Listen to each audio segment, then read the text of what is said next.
Raw review for the June 16th episode of Raw. I'm Will, that's Brandon. We're the Cousins of Destruction Wrestling Podcast. As always, let's cheers. Talk about some wrestling, huh? Yeah, what was supposed to originally, I guess, be a fun, action-packed, stacked night of Monday Night Raw, didn't really turn out that way.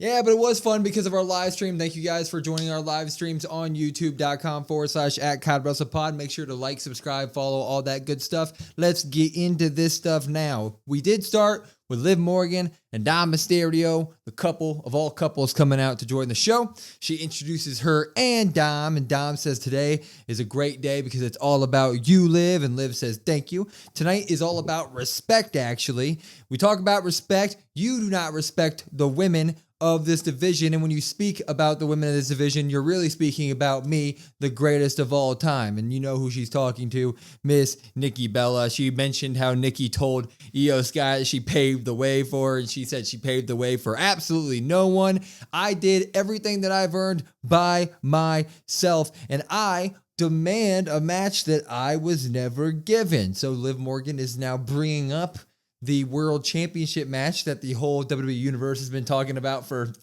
almost a year now, over a year now. She says that, she calls out Io Sky basically to get her title match, the champion. And Io does come out. And Io comes out, she says, "Hey, Liv, shut your mouth," obviously, in her great language. She starts speaking all the stuff that we can't translate, but then she says, "You disrespect Nikki and me. You want to fight? I'm right here." And Liv says, "I'll fight you, but only for the title. I don't do free fights," basically is what Liv says. And she says, "What? You're not going to do it right now? You're scared? You're scared? It's because you know that I'll beat you every time we fought. I've beat you, Io. So just go ahead and hand me the title." And she starts demanding Io to just hand her the title. Io says, "If you want it, you got to earn it. You can't steal it like you stole Mr. Dom." And the crowd goes wild. Here, Dom, of course, stands up for her. He goes, whoa. You can't be saying that type of stuff. Give her whatever she wants. And that's when Liv goes, "You know what? I don't care what you said. Just give me the title. Give me the title." Io takes a step back, tosses Liv the title, then drop kicks her right in the mouth. And as Dom even tries to help Liv up, Dom gets kicked in the back of the head as well. And they walk out, they scurry away. So that's how we start our night here. And whenever I get to see Liv and Dom on the screen, it's good stuff. Io's fantastic on a mic. This is all good. Popping it. Yeah, I'm going to pop this. The crowd booing Dom, I was not a fan of. Yeah, that was wild. So if you're from Green Bay, Wisconsin, or you went to the show in Green Bay, Wisconsin, how dare you booing such a great champion, such a great man like Dom. But this was really nice. It was nice to see Liv cutting a promo in the ring. Nice to see Dom cutting a promo in the ring. Nice to see them have something that's not backstage segments for the first time in a really long time. Nice to see her call out Io in the rematch clause. You're like, yeah, that makes sense. I don't know if the rematch clause is transferable once the champ loses. You know what I mean? Like, I don't know if there's an expiration date on that. They got to have one. I guess not, but it is what it is. So cool. Excited for that. Io continues to improve on the mic. I enjoy her cutting the promos in English. She's actually really taking a step out and really kind of just taking a step out of the comfort zone to continue to keep doing that. And she's improving on that as well. So it was all good stuff. I mean, this was a fun little segment.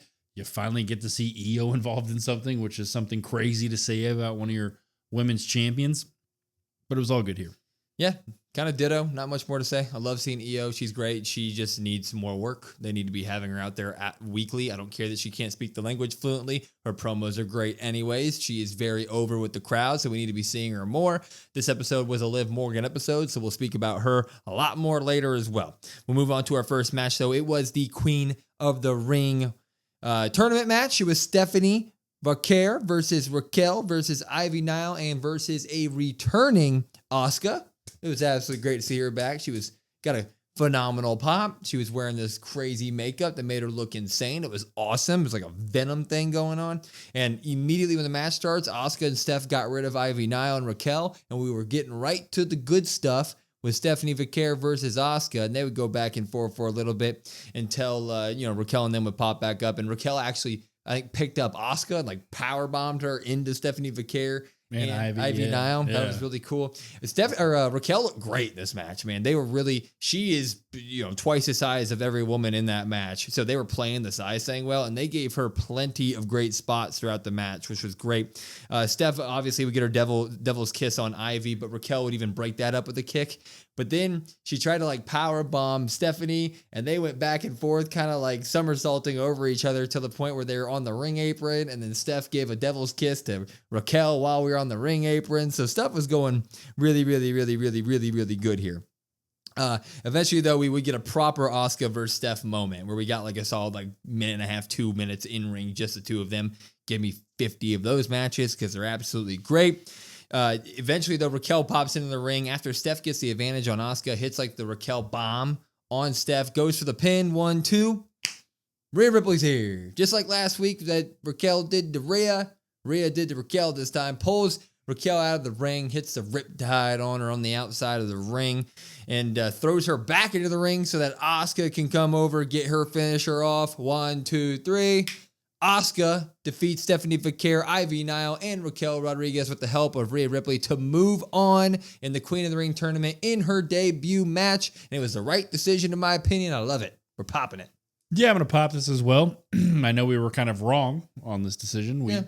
We thought maybe Stephanie would get the win here, but a returning Asuka and seeing the pop, you're like, yeah. As soon as those pops hit, you're like, yeah, Asuka needs the win here. This is going to be awesome. She returned. She didn't really look like she missed a beat. She seemed to kind of pick up right where she left off. So that was nice to see. Everybody kind of got a little bit of a shine. Ivy Nile, not so much here. Ivy Nile was just kind of the bump person, which, sorry to Ivy Nile. Raquel looked good, like you said. Big Mommy Cool, whatever the name was in NXT. I really like that. She's really coming into her own. And she gets cost by Rhea, which we kind of predicted here. Don't really know what's going to happen there. I guess we'll wait and see. But Asuka getting the win here. Stephanie obviously doesn't take the loss, so no stock loss for Stephanie. She's going to continue to just kind of keep elevating and elevating and elevating until you can't really deny her anymore. Maybe we'll talk about that a little later. But right choice here. Welcome back, Asuka, and I'm excited. Yeah, that's exactly how I feel. Asuka was the right decision here. I mean, you need to have her big return feel big. And at the end of the day, Stephanie doesn't take the pin here. She doesn't look bad at all. In fact, Stephanie, in my opinion, was the MVP of the match. She looks fantastic. Asuka versus Io down the line, if she were to win a Queen of the Ring tournament, would be great just story-wise from their past. That'd be a nice little respectable championship feud that you could have. I don't think that's going to happen because I think Jade will win it. But at the end of the day, though, this also, Asuka versus Stephanie Vaquer was set up during the match multiple times. Give me 50 of those matches. They're absolutely incredible. At the end of the day, Asuka's back. Stephanie looks great. This is a win-win situation. Mm-hmm. We moved on, though. Judgment Day's backstage. Raquel is hurt. She's icing her shoulder, whatever. So she's not cleared by doctors. Not cleared by doctors after the riptide she took on the outside from Rhea Ripley, and Liv's like, let's go and handle Io in them. Like, they can't be talking this trash to us. And that's when Raquel's like, no, I'm hurt. And Liv's like, okay, I'm going to go handle it myself. And that's when we pan over to Finn, Dom, and JD. And Finn's talking about how JD has a match against AJ Styles tonight, and they're going to go help him. And Dom's like, no, you already had your chance at AJ Styles, Mr. Finn Balor, so I want you to hang back, hold down the clubhouse. I'll go out there and help JD during this match because I want to see him get beat down. And Finn's like, okay. Dom and them leave, but then Finn sits on the sofa with Raquel and Roxanne, and Finn kind of consoles Raquel. He's like, don't listen to Liv. She's just doing her own thing right now, but I think we have a plan for her. And he looks over at Roxanne and says, follow me. So Finn is scheming right now, man. Absolutely scheming for the Judgment Day. Yeah, scheming. And even when he goes and talks to Dom and Dom says, hey, you stay back, Finn gets up in his face. Yeah. Really kind of stares him down. And then he's just like, yeah, you know what? You're right. Kind of that classic Finn Balor that we've seen from time to time now. So yeah, another Judgment Day segment here. Nothing really to kind of write home about, but just another backstage Judgment Day segment. And we got some stuff to talk about later in terms of where that's going to go. But our new champion, Gunther. Oh, man, this is part of the night. This was a part of the night here. He comes out, celebrate his winning of the championship last week on Raw. He even gets his pyro. He holds the belt up, and he gets a whole pyro celebration. He says at Mania, Jay was the better man, but only for one night, because every other night I am the best. I am untouchable. That's what Gunther says. He says, I heard all the rumors online. And the second he says, I heard all the rumors online, the whole crowd starts chanting, Goldberg, Goldberg. And that's when Gunther shuts those down immediately. He's like, He says, no, not him. Not him. And right after that, basically. He said something along the lines of, last time I saw him, I made fun of him in front of his family and embarrassed him. So I don't care about that, man. He goes, I care about reality, and Seth Rollins is my reality. He says, Seth, you told me that I am a target. Well, I'm right here, Seth. And that's when Goldberg's music. Gunther turns around and goes, Perry. Goldberg comes to the ring. He's like sort of limping, I would say. He's an old man, dude. And he comes to the ring. He says, it's all good, Gunther. Don't get it twisted. This is your night. Let's celebrate your night. I'm proud of you.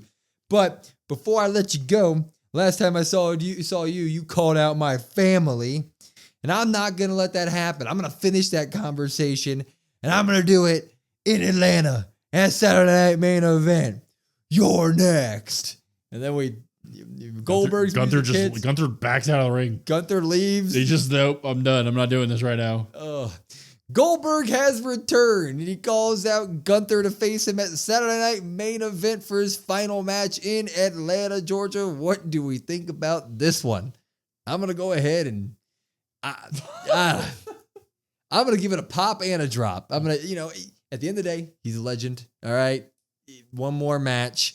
You got to respect the past, the foundation that's been laid. But to take the belt off of somebody in Jey Uso's position and then immediately the next week set up a feud with an old man, I mean, it doesn't feel good, man. I'm dropping that.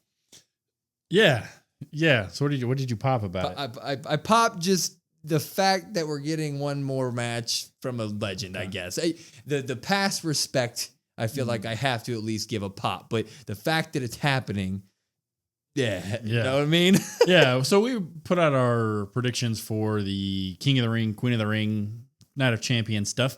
And you had said that the match was maybe going to happen there. I said Saturday Night Main Event. I said he was going to call him out at Night of Champions. You predicted this tonight.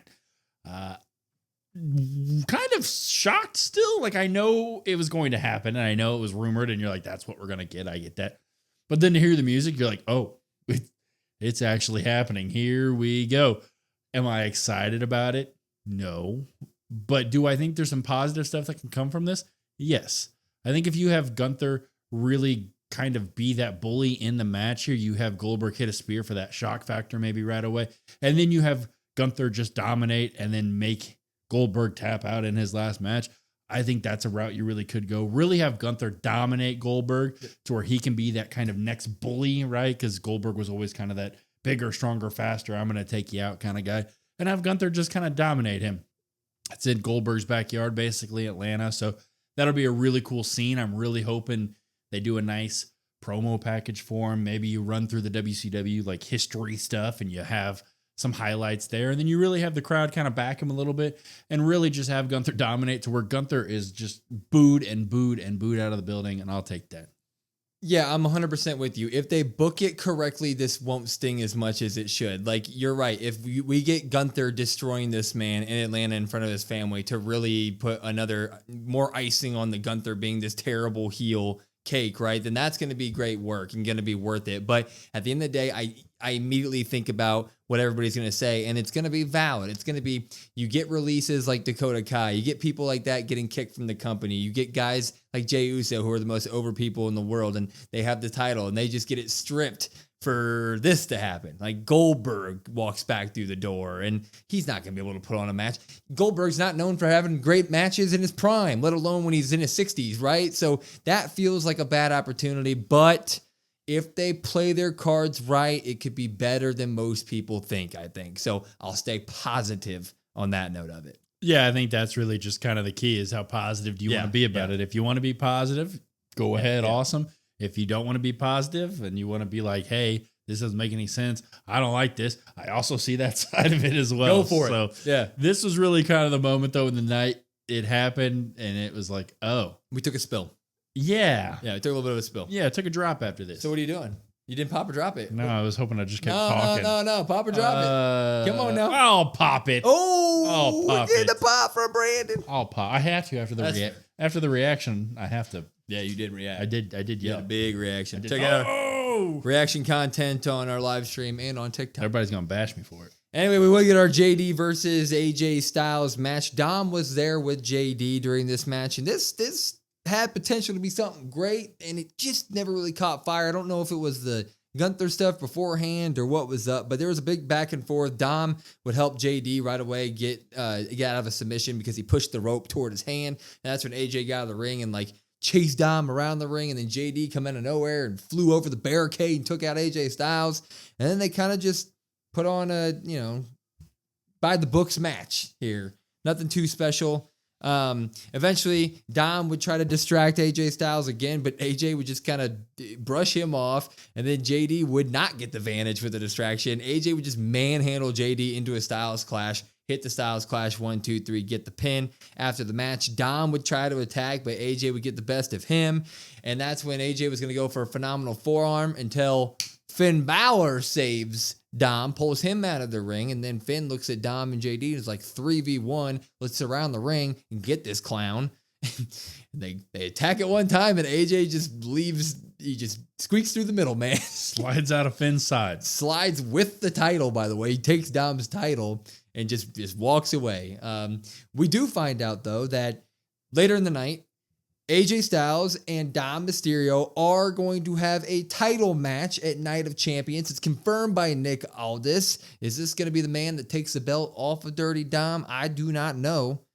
But I'm going to go ahead and give this a very, very slight drop, actually. I am. I was not feeling this very much. I don't know if it was the Goldberg stuff, but once again, like AJ is surrounded by three guys, or not once again AJ, but once again Judgment Day has the overwhelming, like this should be an easy moment for you, and it's just like, nope, he just literally squeaks away from you guys like it's nothing. So I'm dropping that. Yeah, I'm gonna drop this as well. I couldn't find myself getting into it. Yeah, and maybe that's the thing.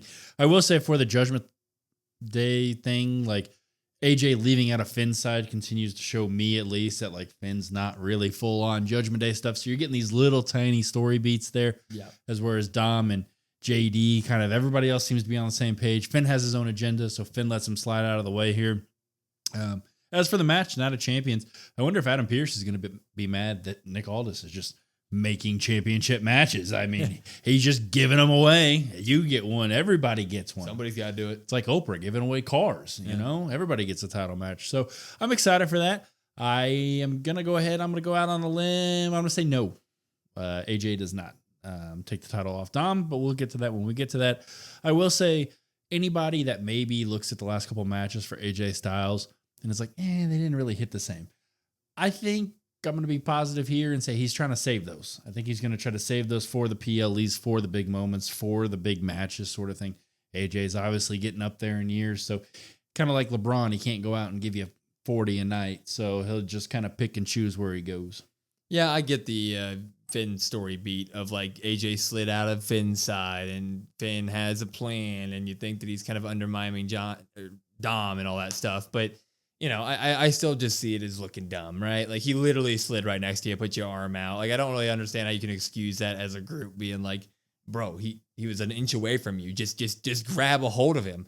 In terms of should AJ be the one to take it off Dom, I would say no. I would say this would be a very good opportunity to get an actual win under Dom's belt. You could do it with some shenanigans in the way, but like having Dom defend his title successfully against AJ Styles really gives him some stock. That's a good win to have under your belt. That's a good Intercontinental Championship defense. So I really hope Dom gets the win at Night of Champions. I'm glad the match is happening at Night of Champions. That's back-to-back PLEs that Dirty Dom's defending at, which is always a good thing. Yeah. A little sad that Dom's streak of matches versus Shapes is ending. I know.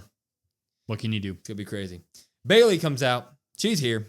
She says, you don't know what you have till it's gone, but I knew what I have here in the WWE. I revel in all this 2 months ago. I was robbed of a Mania match and an opportunity by Becky, but I don't just do this for the Mania matches. I do this for all of you. I do this for every single night I have here. So Becky, if you think you hurt me, you're wrong. If anything, you made me better and stronger. You're always a step ahead of me my whole career, but I'm climbing and I am coming for you. So come out here right now. And then Becky does. She comes out full Chicago Bears attire. She looks great. She says, I'm the chip on your shoulder, huh, Becky or Bayley? She goes, you know why? Because you always accept being second, and I don't. You'd rather have friends than a legacy. And Bayley tries to fight back and says, I'm a future Hall of Famer. I have a legacy. That's fair, Bayley. You definitely are. Becky says, I used to fight for the people, but guess what, Bayley? People stopped fighting for me, and they did for you too. Because at WrestleMania, they didn't care that you didn't step out in that tag team match. They were just happy to go ahead and see me. And Bayley comes back and she says, oh, BS, you're always worried about what the people think. That's why you attacked me, because you were worried that they would boo you when you came out alone, so you decided to take me out. And Bayley's basically, she goes on and she says that Becky doesn't have to work hard anymore. And then Becky's like, yeah, well, you don't even know what the feeling of being a champion's like it anymore.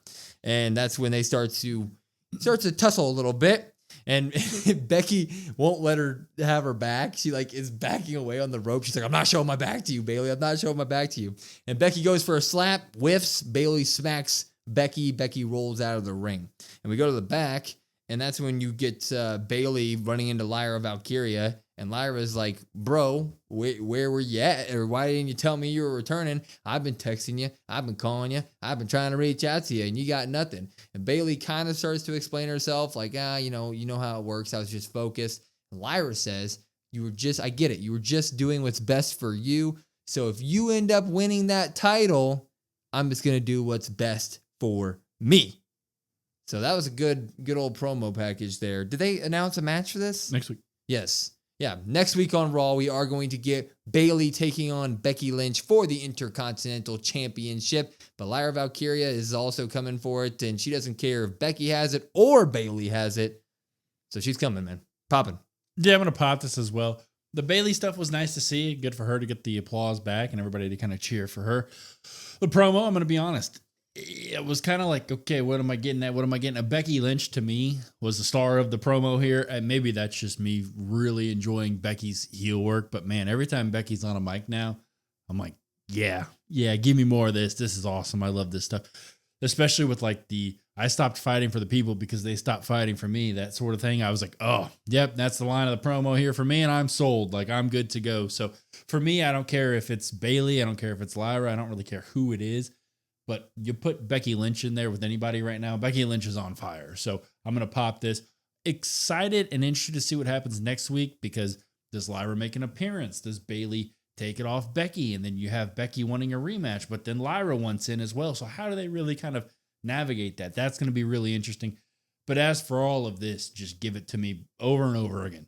Yeah, I'm interested to see what Lyra's going to do, because I think that Lyra's going to get involved in that match next week on Raw, and I don't know what they're going to do for her character work here. She's obviously not going to turn full heel, but she's going to get involved in this match one way or another. And now she doesn't really care if Bayley, if it happens at Bayley's expense. So that's going to have to lean into the medium range between face and heel, which I think could be very beneficial for Lyra, because people have always said that she's a little bit too much of the goody-goody girl, right? So I think that this gives another opportunity for Lyra to step up to the plate once again, but I'm 100% with you. Bayley is doing great work coming back. Glad to see her. And then Becky is just on top of her game right now. So if this leads into a triple threat like we think, we're all eating, people. We're all eating. Yeah, I mean, you got two really, really good women heels. You got Naomi on SmackDown and you got Becky on Raw.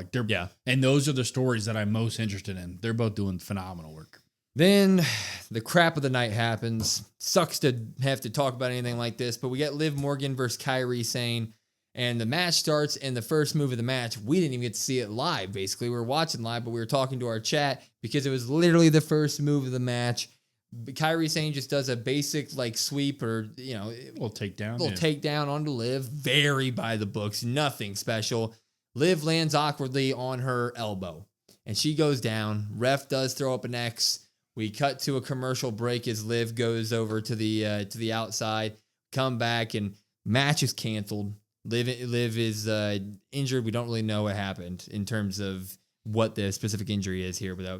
Unfortunately, Liv Morgan has an elbow, shoulder, some sort of injury. She takes it on Raw against Karrion. Man, this just sucks. I absolutely hate having to talk about this type of stuff. She was doing some of the best work of her career. Liv Morgan's obviously one of the best. She will be missed, and we just wish that she has a speedy and healthy recovery. Yeah, they said dislocated shoulder on there. I don't know if there's more or maybe that is it. Who knows? It sucks that anybody gets hurt. I understand that's the profession, but it sucks that happens to anybody, especially with somebody of the caliber that Liv is at. Really sucks. Liv's involved in the EO stuff that we mentioned. She's also involved in the Roxanne Judgment Day stuff. She's also involved in the Nikki stuff. And she has so many different branches that she's kind of reaching out. She's kind of the workhorse woman of Raw. She's the MVP. Like, she just kind of made a return. So that sucks. So thoughts and prayers to her. Speedy recovery. Hopefully everything goes well.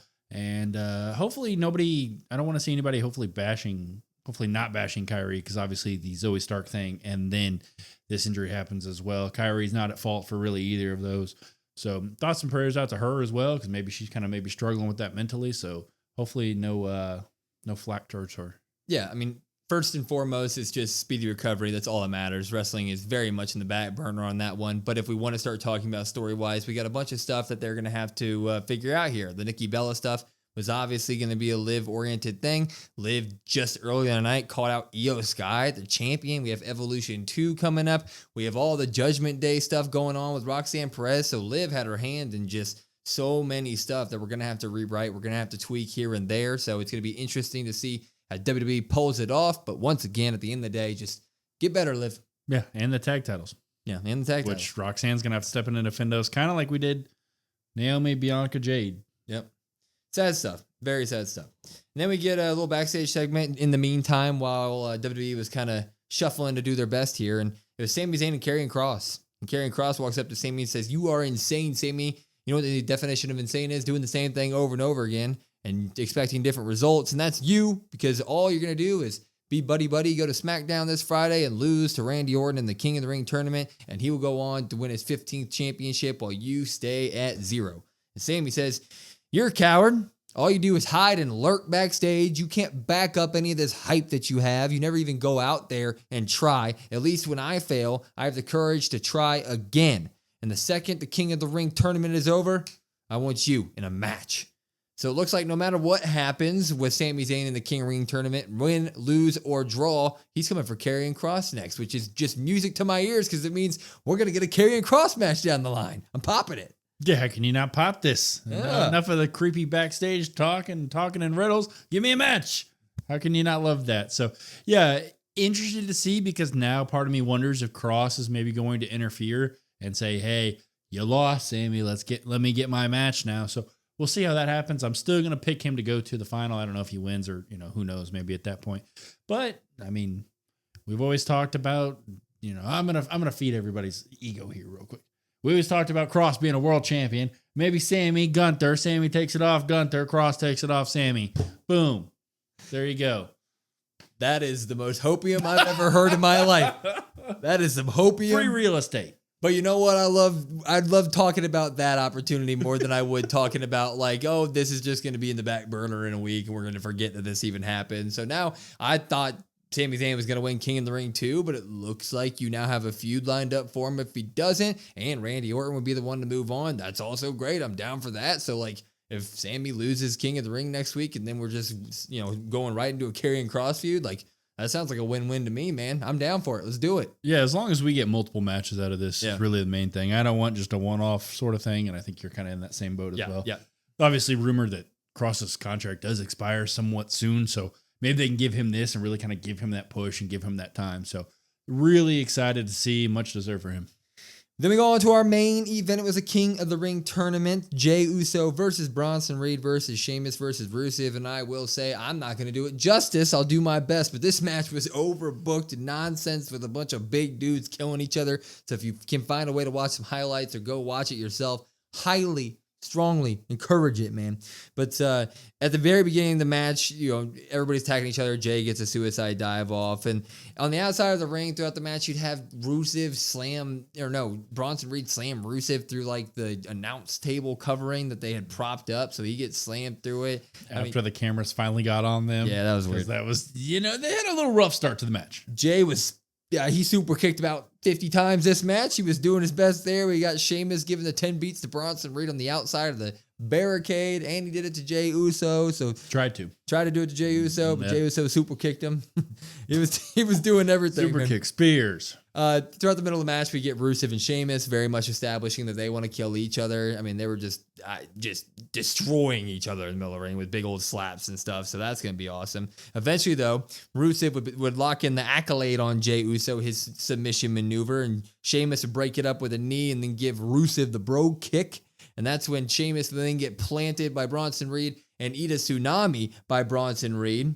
And Jay would break that pin. Then Jay would hit a spear on Bronson Reed. And then he'd go up for a splash. And that's when Braun Breaker's here. Shenanigans begins. Braun Breaker pushes Jey Uso off the top. And before Braun can do anything more, Sami Zayn, who was just talking to Karrion Kross 5 minutes ago, is here. And he's taking out Braun Breaker. But Braun decides, screw you, Sami Zayn. He military presses this man and just throws him. Just launches him over the announce table. I mean, he makes throwing men look way too easy. Yeah. Malarkey. Then Braun Breaker, if I can get the right name, turns, and then you just see a wild Penta flying from out of the ring, doing like a suicide senton over the top rope into Braun Breaker. Shenanigans was going wild. But meanwhile, while this is happening, Bronson Reed actually has the advantage on Jey Uso, and so he's going up to the top rope to do a tsunami, and in this match, win. LA Knight, yeah. He's here. He pushes Bronson Reed off the top rope. And that's when Jay would get a spear. And then he'd get 2 splashes. 1, 2. Go for the pin. 1, 2, 3. Mr. Jey Uso wins it. But that's still not it, because that second he wins it, Seth Rollins music. Boom, he comes out, and then you're like, you know what, screw it, this is an overbooked mess, just give me Cody. Well, answers prayers answered, whatever. Boom, Cody Rhodes music hits. Why not, you know? Why wouldn't it hit? Yeah. Cody Rhodes comes out, they do some sort of, I called it a dick measuring contest. All they did was stare at each other. Him and Seth Rollins just stared at each other and stared at each other and stared at each other until Seth eventually got out of the ring and backed away. And we end Raw with the Seth Rollins faction looking at Jay and Cody Rhodes. So they shake hands. Then they shake hands. So because they face each other next Monday on Raw. They do. Jey Uso wins and qualifies for the King of the Ring tournament next week against Cody Rhodes with the help of LA Knight and Penta and everybody, basically. Cody Rhodes versus Jey Uso. That's going to be absolutely great. I'm popping it. Yeah, I'm going to pop this. I know people say they missed the Attitude Era. Well, one of the prime things about the Attitude Era is overbooked shenanigan madness in main events. And that's what you got here. I understand you look at the bracket and you're like, well, Jey Uso's going to win that. And this probably happens. And Rusev and Sheamus go off. And Bronson Reed probably gets interfered with LA Knight. Well, what if you sprinkle Sami Zayn in there? What if you sprinkle Penta in there? Maybe they're already kind of starting to maybe hint at War Games potentially down the line. Who knows, right? I mean, they love their long-term storytelling here. But this was just a fun way to get Jey the win at the end of the day. And then you have him and Cody Rhodes shake hands, stare at each other. They face each other next week. That's awesome. They're the ones that are kind of standing up and stopping the impending doom that Seth Rollins always talks about, right? You've kind of got your team, your superheroes on one side trying to stop the villains. I mean, this was just fun stuff. Yeah, I have absolutely no complaints. I mean, I knew Jey Uso was going to win this thing. Rusev and Sheamus are definitely going to be in a feud. And then, of course, LA Knight had to come and screw over Bronson Reed. Did I see everybody else getting involved? Nope, didn't foresee that. Love that it happened. I love the overbooked nonsense. Cody versus Jey is a very intriguing match because you have Cody Rhodes, who's doing it for all these reasons to get back at John Cena, but they're also really good friends. Jey Uso obviously just lost the belt, and then he's also been dealing with Seth Rollins and all that junk going on in the back. So next Monday night on Raw, expect absolute craziness, basically. And I think Cody Rhodes is going to squeak out a win, but that's going to be my early favorite. But I don't know how it's going to go, man. I'm just going to look forward to it. Yeah, early favorite, but one thing they really did was they left you with a lot of doubt after this episode. You thought maybe Sami, Cody, Jey, Randy, like you kind of knew the final four of the King of the Ring, but they've done a really good job at planting seeds of doubt with Sami, with the cross stuff, with Cody and Jey, with the Rollins Doom stuff. So it's like there really could be anybody's ball game. So that's the good part. Yeah. I wonder where the Sami stuff's going to fit in. I really do. That's going to be interesting too. So we'll see. It's a fun time. King of the Ring tournaments, Queen of the Ring tournaments. Fun stuff to me. Anyway, we gave this Raw 12 pops, only 3 drops. Man, we got to stop being so positive because that Raw was not that good until the very end. But no, I dropped it. There was about an hour and a half. That was a little bit rough. It was a little rough. But ads were also rough. But you started strong. You had a great Queen of the Ring match, and you ended with this overbooked shenanigans that was absolutely great. So you know what? You started me with a happy note. You ended me with a happy note. I love me some wrestling. But it was a lot of fun watching with all of you guys on our live stream at youtube.com/@CODWrestlePod. We do Raw, SmackDown, and PLEs. And then for everything else, at COD WrestlePod, COD WrestlePod. We have a link tree in our bio. It's got links to all of our social medias. And we want to thank you guys once again for getting us to 10,000 followers on TikTok. We appreciate the hell out of every single one of you. And we're confident that you'll enjoy our content. But I'm Will. That's Brandon. We're the Cousins of Destruction Wrestling Podcast. And we will see you next time.